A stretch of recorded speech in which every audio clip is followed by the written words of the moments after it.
Freaks, it's Monday, October 30th, 2023. Coming up on the program today, the greatest in anal penetration-based video games. Plus, one man's uncanny ability to guess what female celebrity penises might look like, how satanic are Oreo cookies, and getting eye-licked in California. All coming up today.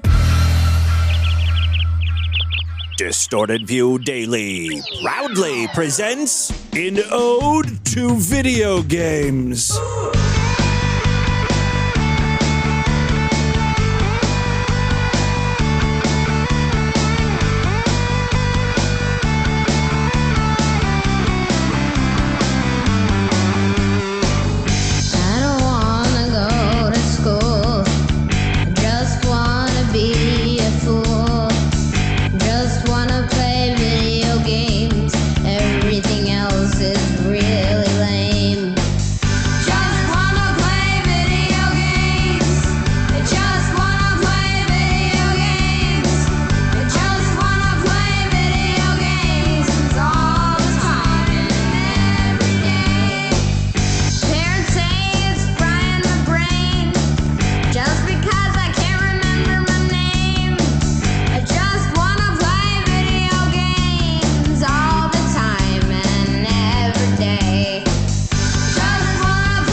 Small animals such as rabbits and gerbils. Is Miss Vagina thinking about Mr. Penis? Welcome to 1-800-ASSHOLE. You know Optimus Prime is my husband, nigga. Yes! Tim Henson back here with you to kick off a new week of programs. Have a great one for you today. At the top of the show, you heard that tribute to video games. You know, I fancy myself a video gamer, even though I'm not great at games. I always wanted to design my own. And I started, I worked on Galileo's Adventure for a couple months. It's in development hell right now, although there is a playable alpha version at distortedview.com/Galileo. There's like the first 3 levels you can play. Oh my God. I mean, I don't want to toot my own horn here. Hi, Galileo 2333. But this game is pretty awesome. I'm playing it right now. You start the game off. You play as Galileo. You pick up a baby. The whole idea is you're stealing babies. It's unspoken and undocumented, but of course the reason why you're stealing these babies is, I guess, to fuck them at some point. That's what Galileo would like to do, right? But I'm aiming for a PEGI 3 rating in the UK. Here in America, I guess it's general audience, right? So in the game, you pick up a baby. Babies are strewn about the various lands, and you find the babies, and there's lots of monsters in the land, lots of obstacles. So you have to throw the baby to kill things like giant spiders, and you collect coins. And each level, you need a certain amount of coins to put the baby in the baby microwave. I don't know what it is. It's like a baby transporter. You go send the babies back to Galileo's lair for later fucking. After every, I don't know, 3rd or 4th level, there's a boss. And that's where I'm at right now. The first boss. Oh yeah, a giant blue Meade skeleton who throws sweet tea at you. I just hit him with the baby. Oh shit. Pour some sugar on me. Yeah, he's he's got me. He's almost killed me.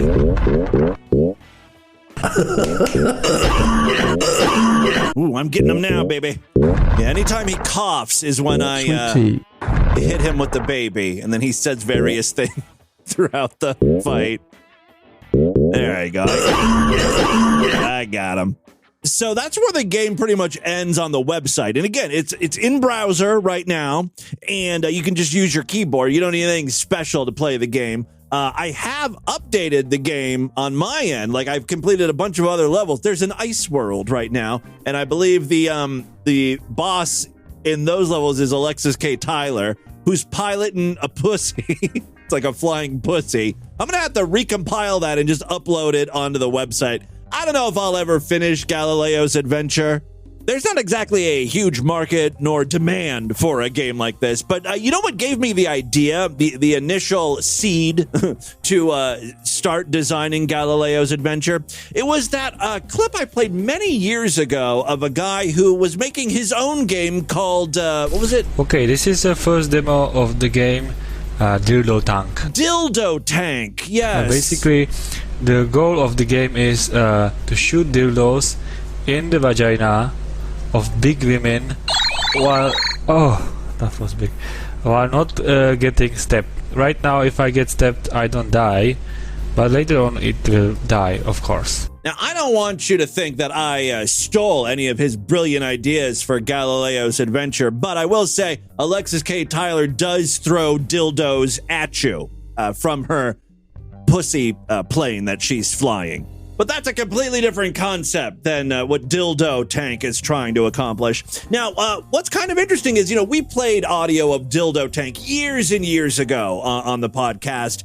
However, this guy has been very active in the gaming community. He's not just a one-hit wonder, my friends. No. He's come up with some other games as well. Adventure of the Boobs Girl.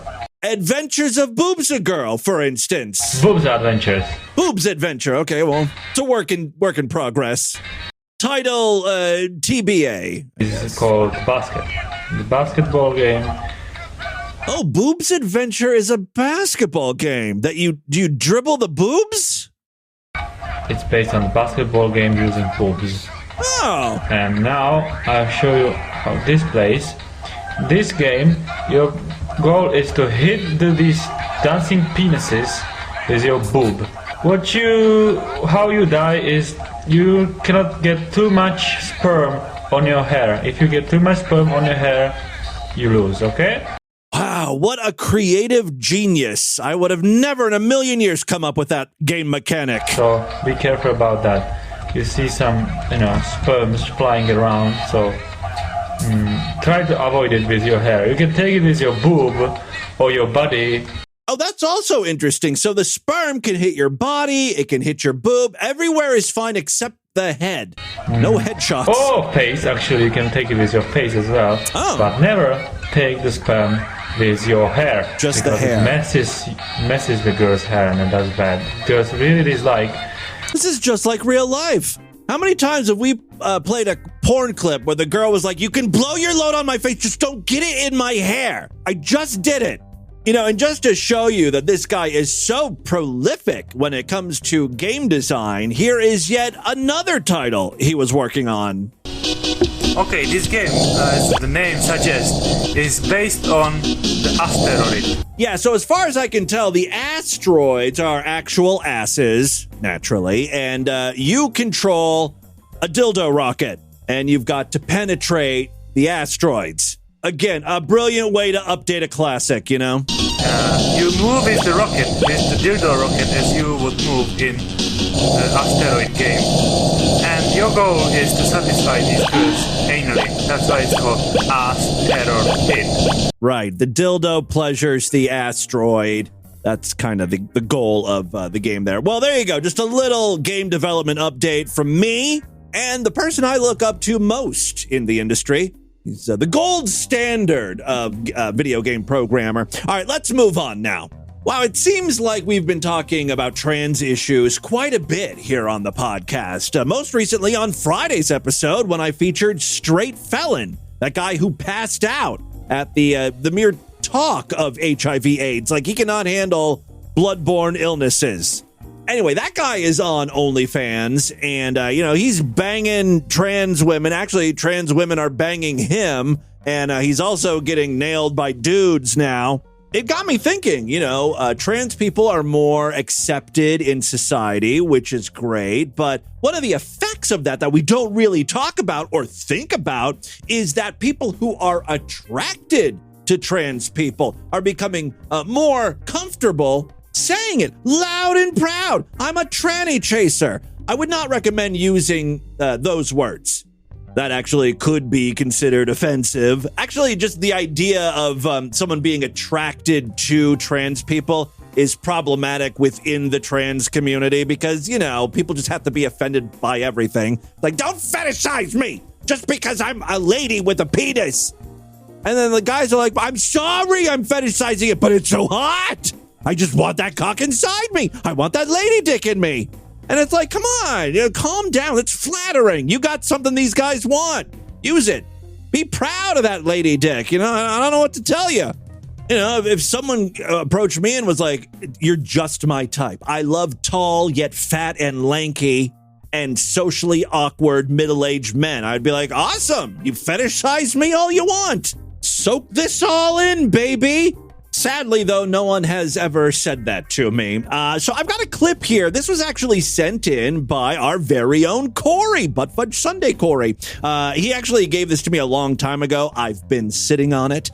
This is a trans lover. And this person has devoted so much time to just thinking about their love of the trans woman. He then started to ponder, what if biologically born women had penises? What would their trans dicks look like? And he thinks that he's some sort of like expert when it comes to guessing or imagining what their cocks might resemble, I guess. Take a listen. This is bizarre, of course. Everybody is asking me to do more. What would celebrity females' dicks look like if they had one? When you say everybody is clamoring for more of this. You mean like one person, right? And it's you. I mean, maybe he is good, though. Let's take a listen here. Let's give him the benefit of the doubt. By now, everybody knows that I love transsexuals. I love transsexual girls. That is my passion. I have the uncanny ability to look at a female and tell you what her dick would look like if she had one.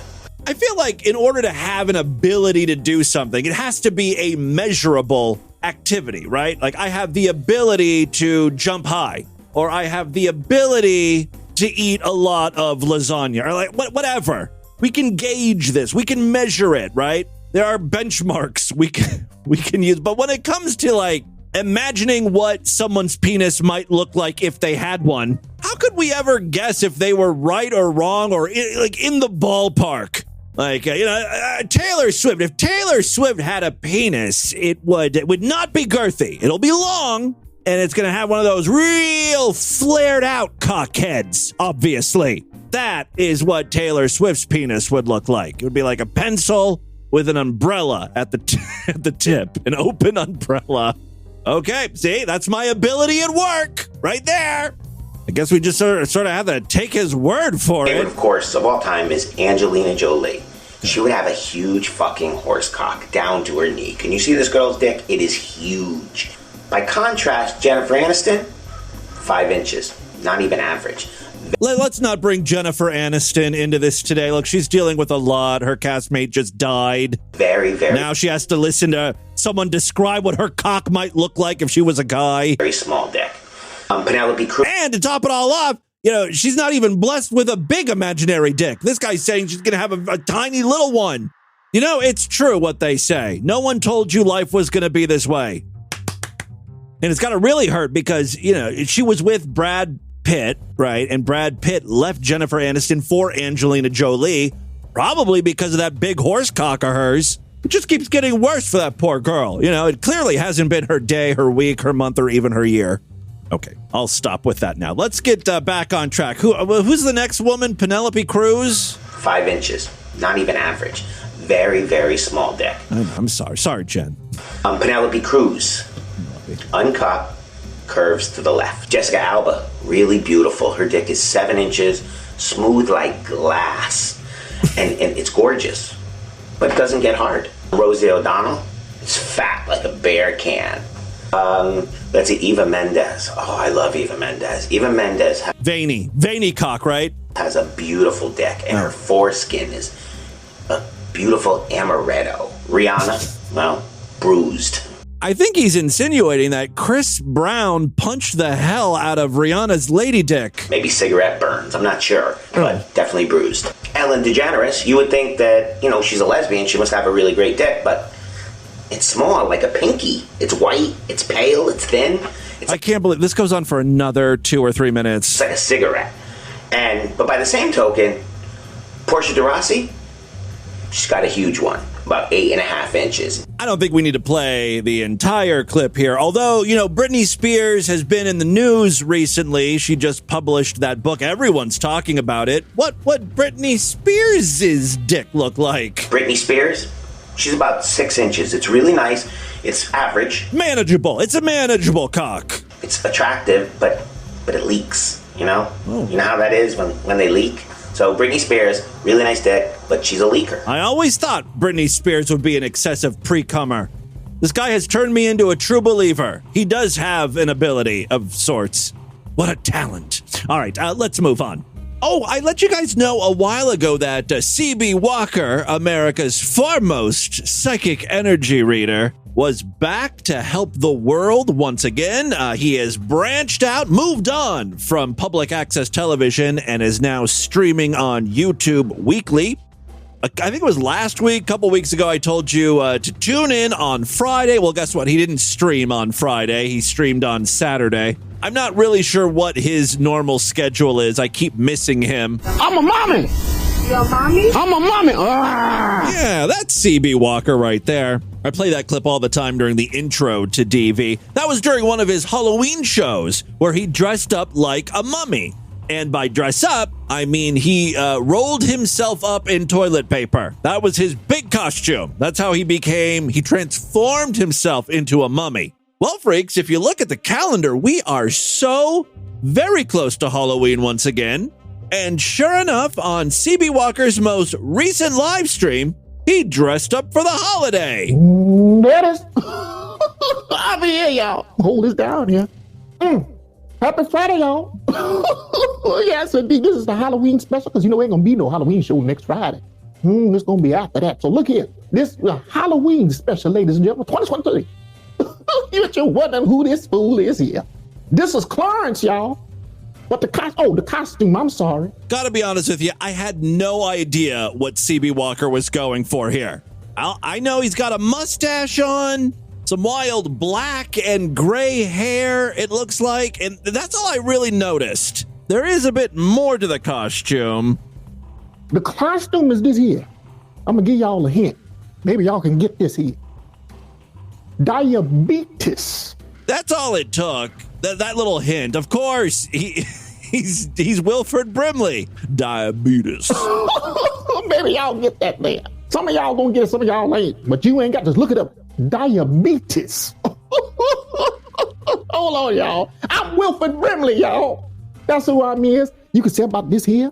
My bald head. And you see the mustache here. I got to hold it on down because I get the sweating up in here. This thing gonna fall off.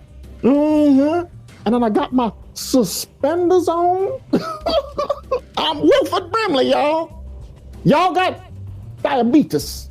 Well, look here, y'all. Y'all been up saying, who's this fool here? Well, CB is in a good mood, it appears. Let's see how long that lasts. Good evening.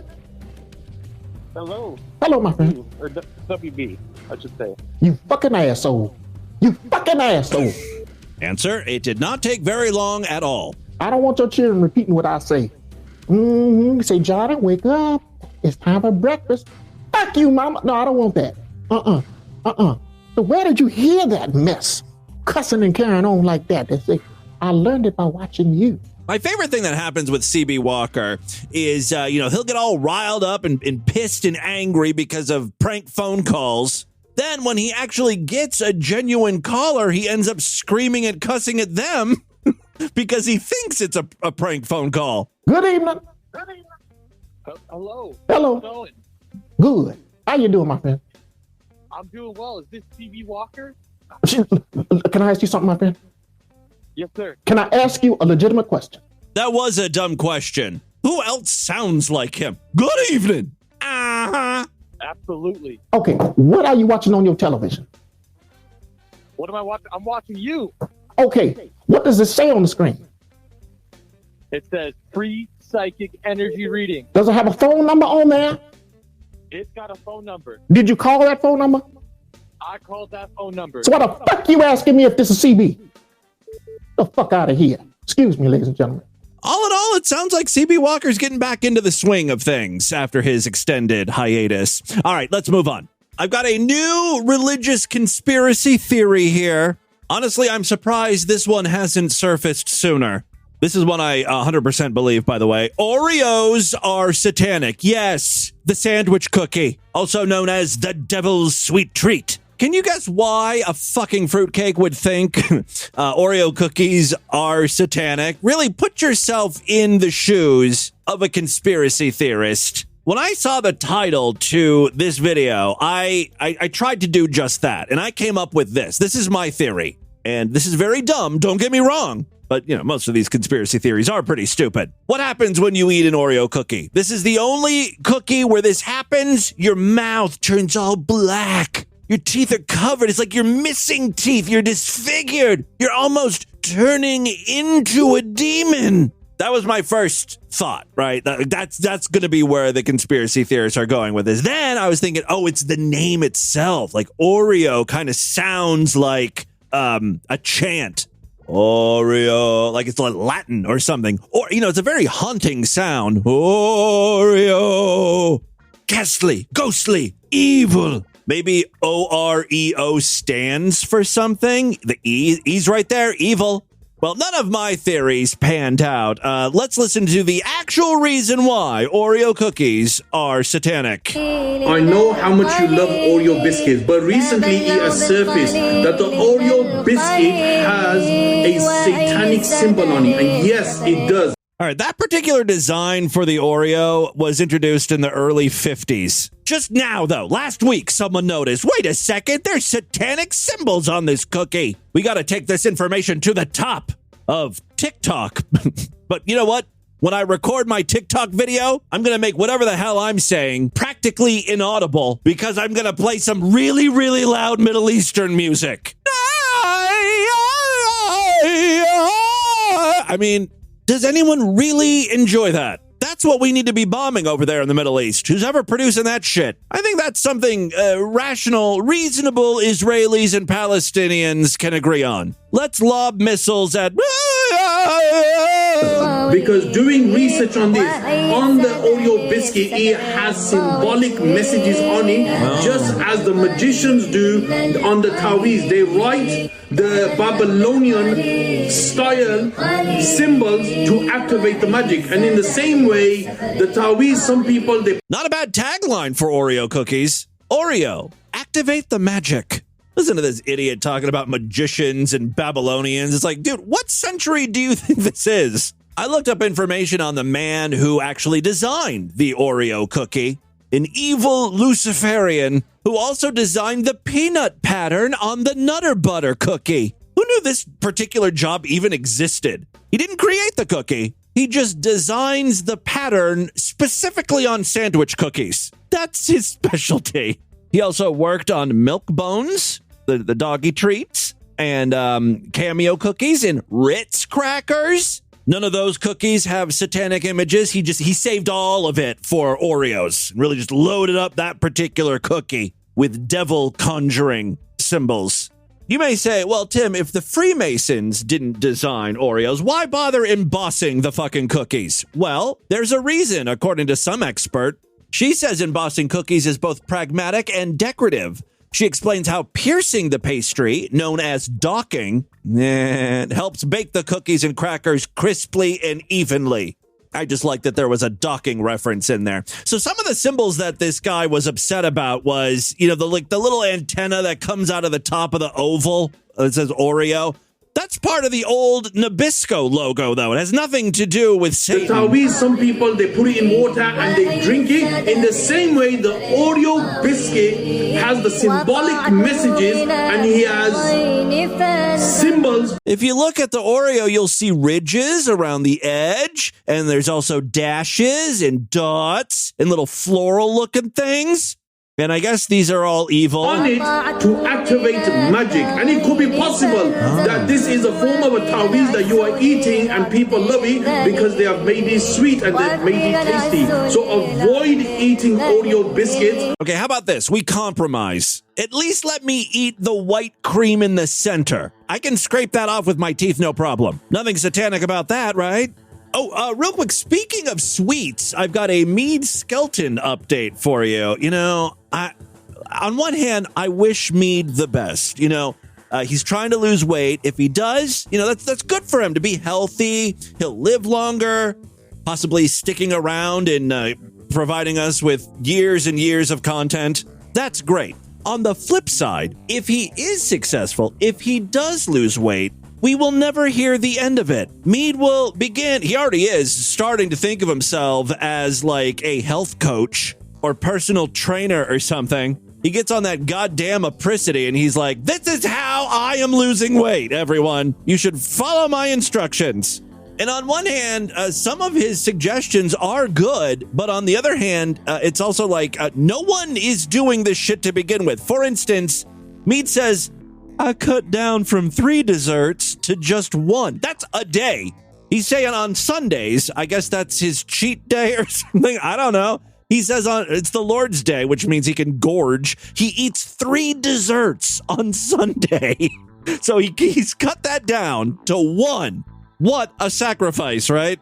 Now, he says that he eats mostly a Mediterranean diet, but then sometimes he'll show the food he's eating, and it's like, that's not Mediterranean. You're eating store-bought bakery goods and stuff. This is just really bizarre. Anyway, most recently, you know, Meade does that weekly weigh-in, and he's been fluctuating between 285 and like 285 point something, and then he'll go down to like 282 point something, and then go back up to 285. Well, this past week, he weighed himself and he got down to like 282 again. And whenever the scale says 285, obviously it's because of water weight or the scale is possessed. That's his other big theory.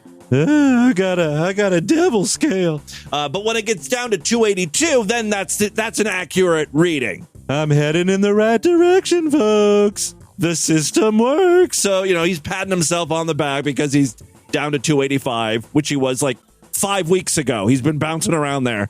And, you know, then he'll get on the apricity and ask people, he's like, what's up with this? Why can't I eat candy? He's like, do lean people ever eat candy? Or do they just hardly eat at all? Like, he's just frustrated. I can't even eat fucking Snickers bars anymore. I find even if I eat within my calorie range, a little candy makes me not lose weight at all. Or I'll even gain weight. I don't eat like a glutton. Please refer to that last post where he says he eats 3 desserts a day. I eat roughly 26,000 calories max. I'm sorry, 2,600 calories. So when he says he can't even eat a little bit of candy without gaining weight, it's like, well, how much are you actually eating if you think 3 desserts in one day is acceptable? 30 Twix bars, but they come in pairs. And I'm not talking king size. I'm talking standard size. He's also back on his bullshit where he, compares himself to celebrities. He's like, I'm better looking than, in this case, Jude Law. He says, Jude Law is this British actor, but I think I actually am more attractive, even with all my many flaws. He's really thin. Like, now that's a negative for me. Like, look, he's too thin. I at least have some meat on my bones. So he thinks Jude Law is very thin. He thinks about Jude Law so much, more than a gay guy.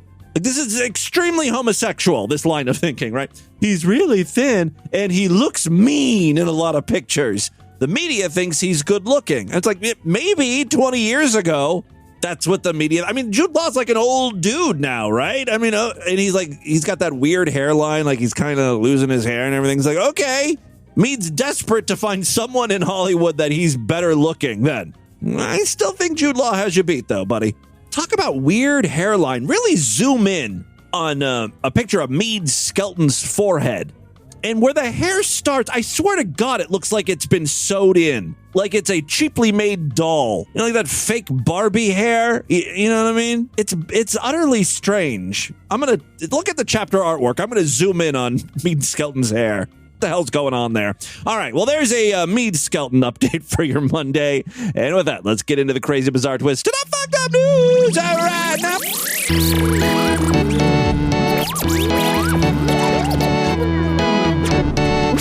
Sign up for the Sideshow, and you will not miss a single episode of Distorted View Daily. Every week, I do brand new exclusive episodes just for paying freaks, typically on Tuesday and Thursday. This week should be no different. That means tomorrow's episode of DV can only be heard if you are a member of the Sideshow. Good news for you, memberships are very inexpensive, only $6.99 a month.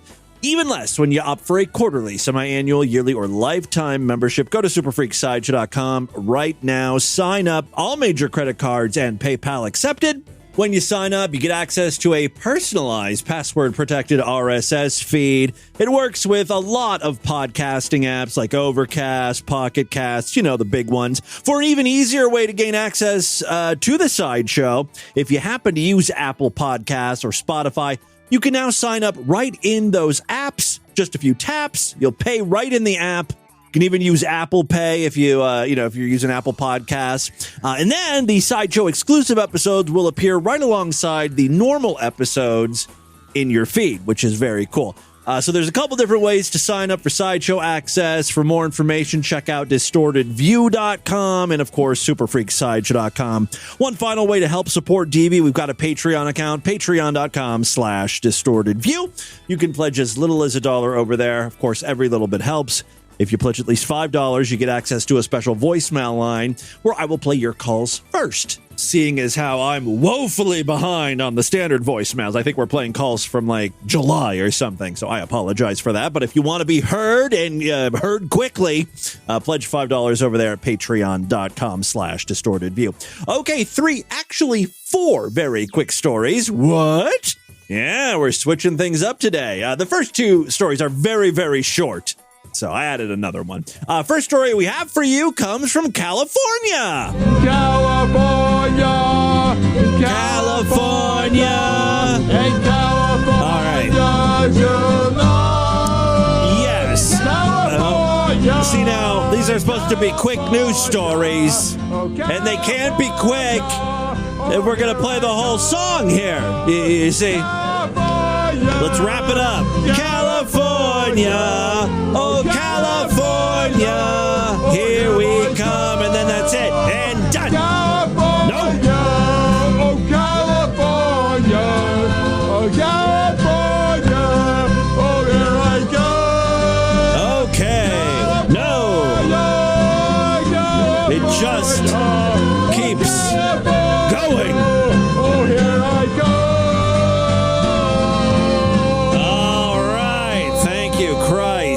First story I have for you does come from California. Oh, I'm sorry, Connecticut. The story comes from Connecticut, not California. Do I have a Connecticut song? Connecticut is the place for me. All right. Hip-hop artist Bing Crosby coming in clutch. Thank you very much, Bing Diddy. No, the story actually does come from California. California. No, that's okay, guys. Thank you. You're done. You can go outside and play in the driveway. Oh, sweet. She's excited because she saw we have sidewalk chalk. She loves that stuff. Can't eat enough of it. It's nonstop with her, almost an obsession. All right, yes, the story comes from Berkeley, California. Berkeley police asked for the public's help in finding a victim who was assaulted by a man last week near campus. The unknown female victim was walking near the intersection of Oxford Street and Center Street on October 16th when a man picked her up from behind, then licked her from her neck to her eye. Oh, sweet. He did comment that it tasted sweet. The man would not let go of her. He wanted to eat that eyeball, but a bystander intervened and let the victim free. The suspect was arrested after the encounter for other pending charges. Police did not give a description of the victim, but asks anyone with information to call the police. If you've been licked in Berkeley, authorities would like to hear from you. The other very short story I have for you is from North Carolina. Yeah, there's no song for that fucking dumb state, huh? A man is facing indecent exposure charges after allegedly... North Carolina, where the trees take flight, the sweet southern charm. By the way, that's not a real song. I had to have that generated by AI. The only way we're getting a North Carolina song here. A man is facing indecent exposure charges after allegedly exposing himself to several children as they were getting off. What? Oh, of a school bus. They were getting off of a school bus. Guys, again, I have to just state for the record, I am not a sex criminal, nor am I a pervert, but hypothetically, let's just say my career was sexual predator guidance counselor. I would advise my perverted client to flash children in front of school buses. And here's why. The child is kind of cornered. It can either go one of two ways, right? The kid could either get off the bus and head towards the pedophile, and all that entails, like lost innocence, sexual confusion, adult mental illness, and trust issues that will result in years of therapy and a potential to see the continuation of trauma. You know, sex abuse tends to lead to more sex abuse. It's a vicious cycle. The only other option is for the kid to turn around and get back on the school bus. And I can guarantee you, no kid wants to do that. I think 9 times out of 10, the kid's going to head right towards that exposed cock. It's a horrible position to put that kid in. But again, you know, if you're a pedophile, that's really the way to go. All right, on Wednesday, deputies came to the 200 block of Lade Drive after getting a report of indecent exposure. Deputies say they obtained video footage from neighbors that show Terry Lynn Horn, 52, removing the diaper he was wearing, gross, and fully exposing himself to children who were getting off a school bus. Thus far, deputies have identified 4 child victims. Additional victims could still be identified. Horn was taken into custody and is being charged with 4 counts of felony indecent exposure. He was placed in the detention center on a $5,000 secured bond.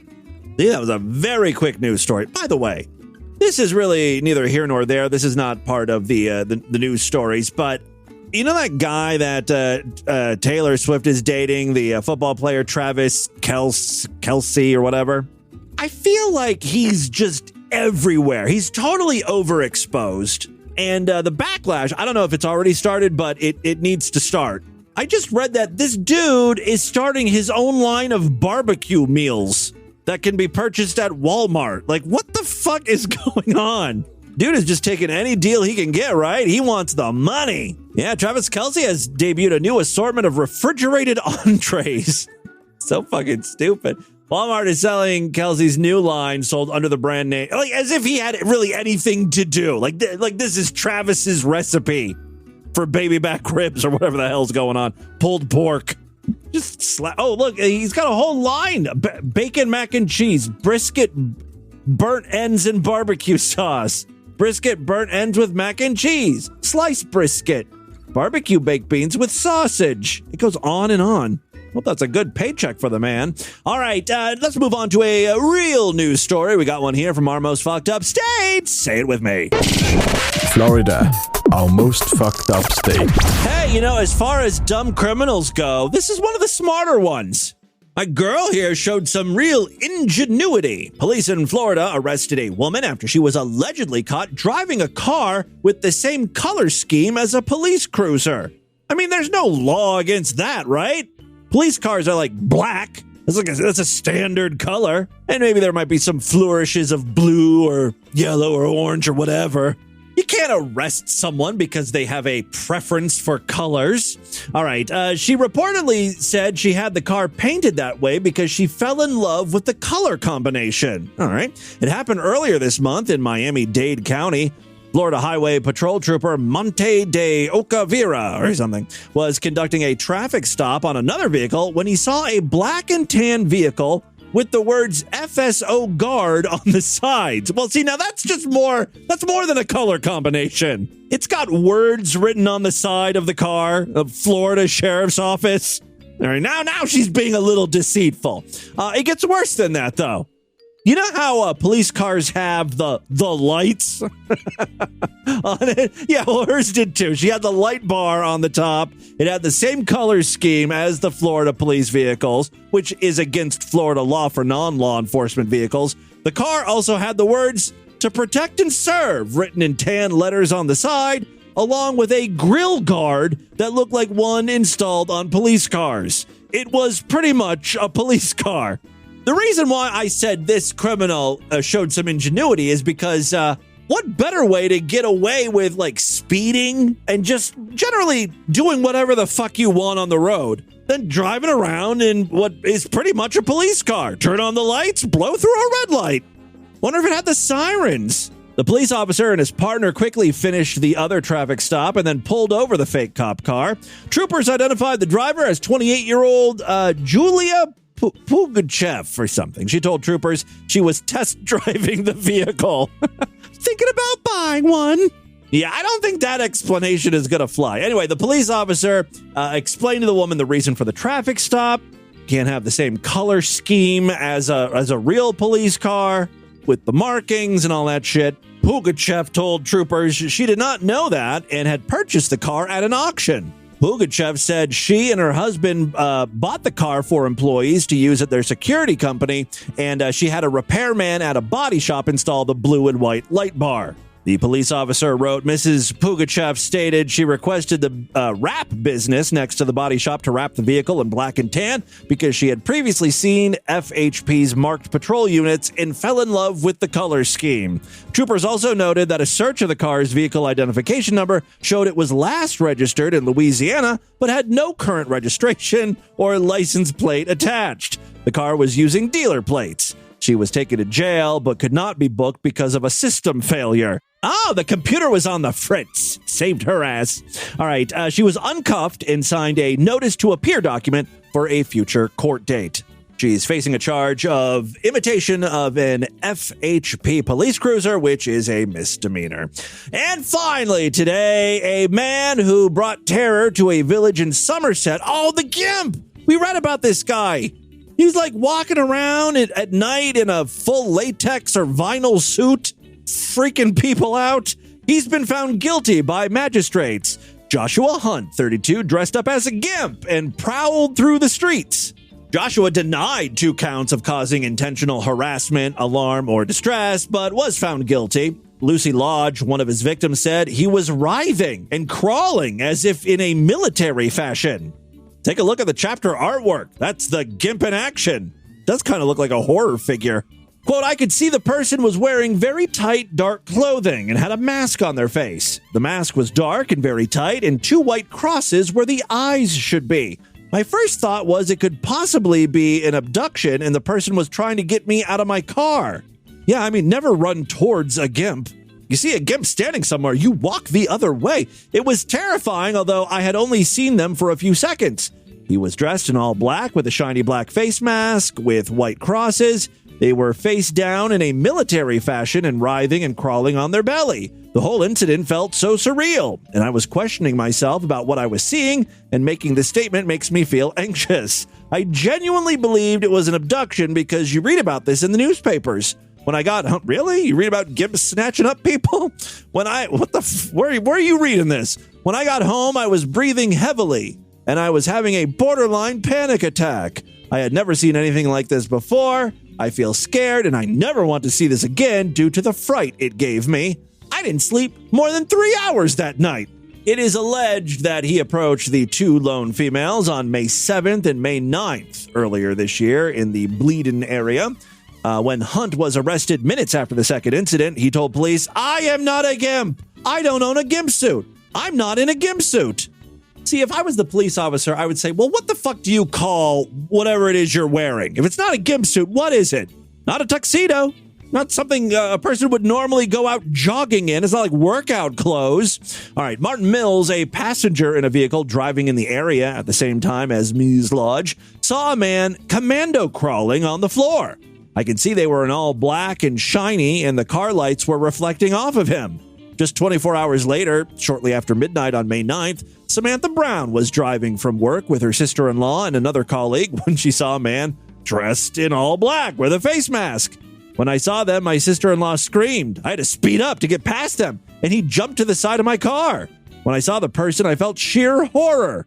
When I got home, I was shaking and crying. Everyone is just way too dramatic about the whole thing. I couldn't breathe when I got home, and I couldn't sleep. It's all I see when I close my eyes. It's like you saw a dude outside of your car for like 10 seconds. And, he wasn't even like walking towards you. He was crawling on the ground. I don't want to be an old person here. I don't want to be a boomer, but I don't know what generation these people are from, but they're soft as hell. When the police arrested the man, the police said, I noticed that his skin was extremely wet and damp, suggesting that he had been lying on the side of the road, like like the gimp was crawling, you know. Hunt told him, I am not dangerous. I am a normal person, which is not something a normal person typically has to say. I'm normal. I'm a normal person. I've got a few problems.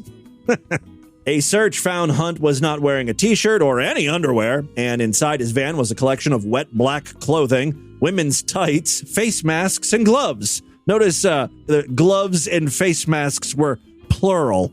He got quite the collection there. There was also neon white paint used for drawing on a mask.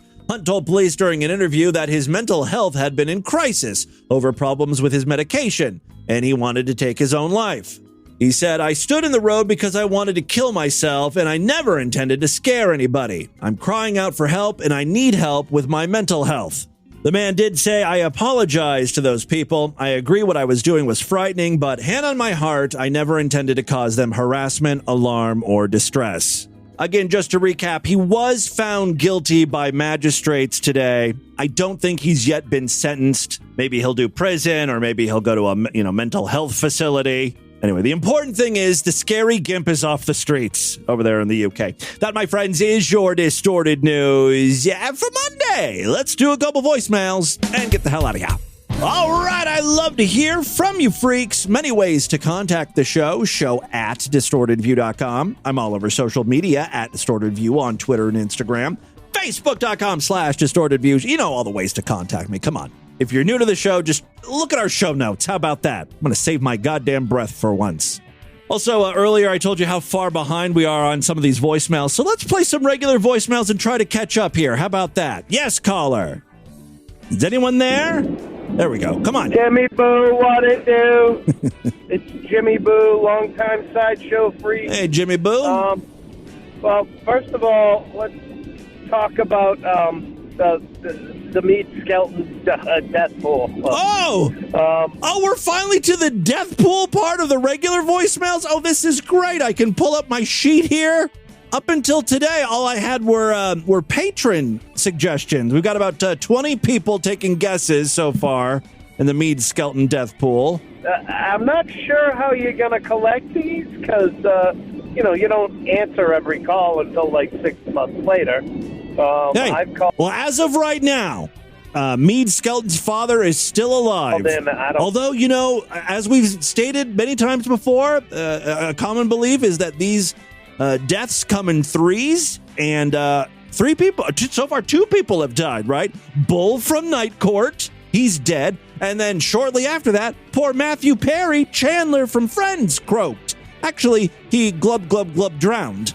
Which is just a peculiar way to die, especially because it wasn't like in the ocean, in choppy waters or something. He was in his hot tub. So, methinks it was more like a Whitney Houston-style drug-induced bathtub drowning. That's where my money's at. Maybe I should start a Matthew Perry cause of death pool. All right, no. Let's see. Do you have a suggestion, or are you just bitching and moaning because I'm always so far behind? 5-6 times over the last month or so, and you haven't played a single call. Wow, boo-hoo. I'm crying. But anyway, I will take, I'm inclined to take that date of the guy who, messaged you on Facebook. What was it, September 8th or something? If you can remember what that is, I'll take that one. What? But if not, I will take... You want me to remember a date? November 7th. So. Okay, well, you're going to get November 7th. All right. Wait, November 7th of this year? Okay. You got to also state what year. Because I'm putting you down for 2023. Yeah, so you're doing a great job, buddy. Thank you. One thing you got to do, though, is, and I know they're Patreon callers and everything, but stop playing the same fucktard over and over and over again. It makes them think it's their show.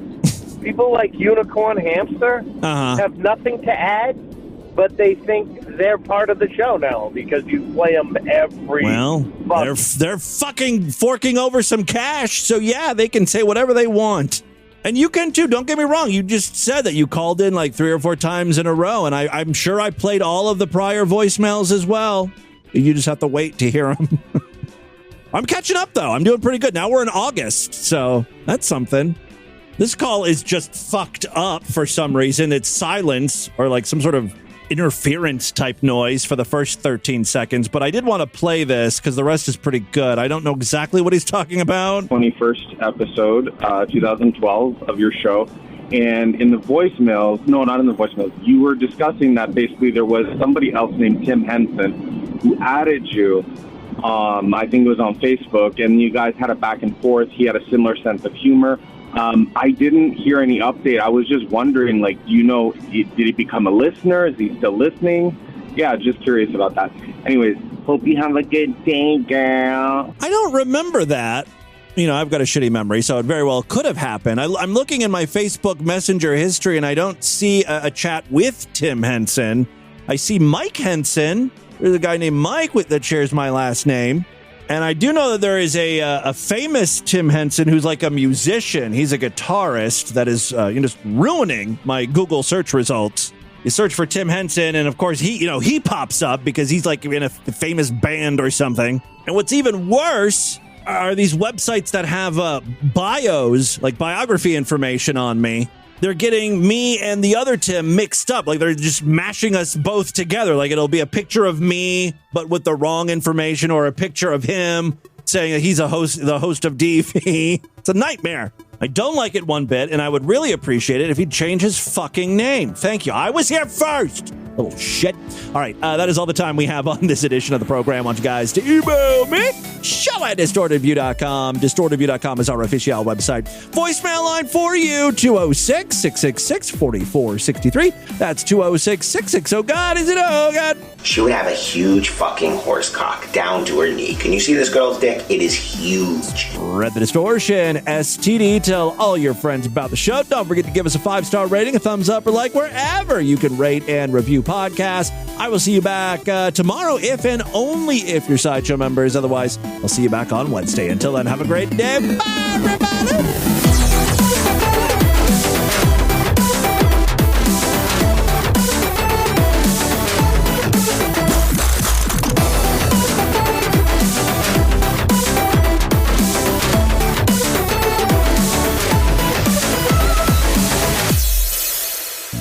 In the heart of the South, where the sun always shines, there's a place so vibrant where dreams intertwine.